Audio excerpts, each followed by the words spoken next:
Mélenchon versus Le Pen. That's the black swan, actually. A lot of people consider there is a slight chance that Mélenchon could be qualified for the second round of the election. As a matter of fact, he's running quite an impressive campaign.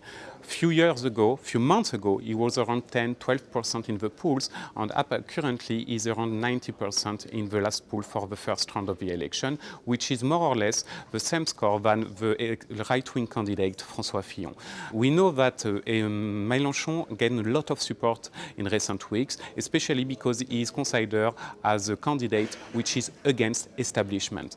Let's imagine that Mélenchon is qualified for the second term and he will face Marine Le Pen. What's going to happen in this kind of scenario? Clearly, it will be the worst case scenario for the market because, as we all know, Marine Le Pen wants to exit from the European Union and the euro area, but also Mélenchon wants to renegotiate treaties, European treaties, and he also wants to get out from the European Union and the euro area. So it will be, no matter who's going to win the election in this kind of scenario, nothing good will happen for the market, and we can expect that most of the French index, for instance the CAC 40, will get down quite significantly after the first round if Mélenchon is qualified. We can still consider, however, that most of the candidates will call for Mélenchon to be elected because the Republican front will still work.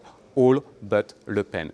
A few days ago, actually, the socialist candidate Benoît Hamon called to support Mélenchon in the second round if he's qualified. So we could consider, which is quite amazing, that the extreme left-wing candidate could be, small chance, president of the French Republic if he is qualified for the second round, which is not completely impossible.